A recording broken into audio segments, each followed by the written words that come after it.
So today we're going to talk about the benefits of apple cider vinegar. All right, so what is apple cider vinegar?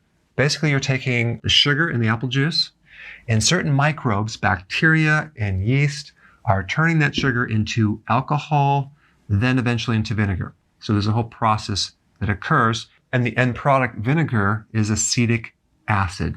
Now there's other acids involved, but this is the main one. So I remember growing up in Wisconsin, where there was farms all around our neighborhood, and so we had a crab apple tree. And there was a farmer on the other side of the cornfield. So I brought him a big bushel basket of crab apples, and I wanted him to grind up these apples and turn them into apple juice. So he did that for me. I brought them back in jugs, and I left them out in the sun, I think 1 or 2 days, and they turned into something called apple cider. Apple cider is basically a spiked apple juice. Okay, it had some alcohol in it. And that basically was the start of my alcoholic journey at 8 years old. And I'm completely being sarcastic, so I did not become an alcoholic at 8 years old.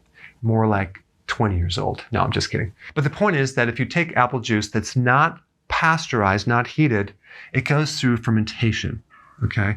So with the help of microbes, it eventually turns into vinegar. So there's many different types of vinegar that you can get.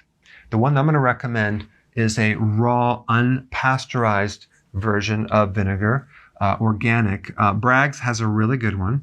It also has the mother. What is that? That's basically some residue of some fiber, pectin, some bacteria, and yeast. I do not think that's going to give you a lot of health benefits. Really, the health benefits are the acetic acid. But the fact that the apple cider vinegar is raw means that it's going to be rich in enzymes. So that alone can actually help you in your digestion. So you don't want it pasteurized. And the other thing that, because it's organic, means it doesn't have the added pesticides and the chemicals. So Bragg's is a really good version. Also, the pH is between 3.3 and 3.5. If you get distilled vinegar, it's a little bit lower. I think it's like 2.5. But this is acid enough. All right, so the other thing is you don't need to keep it in the refrigerator. You can keep it outside the refrigerator, and it'll last for like 5 years. Okay, so now let's talk about the benefits of apple cider vinegar. Number one, digestion. It speeds up digestion. It activates enzymes. So a lot of these enzymes in the stomach, in the pancreas, and other places in the body are dormant, and it takes certain things to activate them. And acid is one of the activators of the enzymes in the stomach to help you break down protein. So right there, that's going to help speed up digestion. Number two, it's going to control pathogens. If you think about it, you have pickles, you have fermented vegetables that are in acid. That acid in there is preserving that food and preventing bacterial growth. So when you consume an acid, it actually lowers the pathogens in the body. It helps in the overgrowth of certain microbes, especially even a condition called SIBO, S-I-B-O, small intestinal bacterial overgrowth, which is a condition where you have bacteria growing in the wrong place. You have all this bacteria growing in the small intestine instead of the large intestine. And so if your pH is not strong enough in the stomach, you can actually develop that condition. So if you take apple cider vinegar, it can help create a condition where the microbes cannot thrive in the small intestine. Number three, it helps you absorb minerals like calcium, magnesium, and iron. All need a certain pH to be absorbed. If the pH in your stomach is too alkaline, you're not going to absorb as many minerals. Also, vitamins, vitamin K, vitamin C, and even B12 need this acid to be absorbed. All right, number four, it can decrease gas, bloating, and even indigestion. So the last thing you want is undigested food in your digestive tract. So apple cider vinegar just speeds up the breakdown of food so you have more of a complete digestion. One cause of gas is incomplete protein digestion. All right, number five, it decreases acid reflux.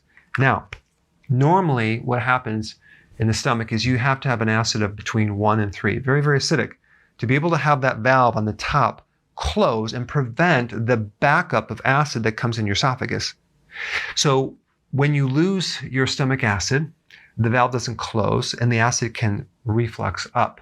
And the term for that is GERD. And so you would take an antacid and you feel better. But the next time you eat, it's worse. Why? Because you're making that acid less acid. And so over time, that valve just stays open and you have a constant reflux and you're dependent on these medications. Well, here's the thing. If you take apple cider vinegar, it helps the valve close more, improving the symptoms of acid reflux and GERD.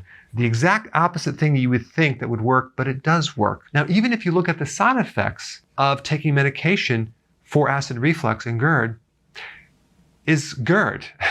It's the same thing. So the side effect is that you get more acid reflux. It doesn't make sense. Okay, so number 6, it helps to release bile.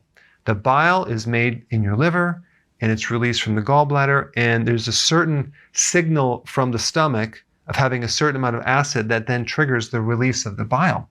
So apple cider vinegar can help release the bile that's congested. That's why you probably have less bloating when you take it.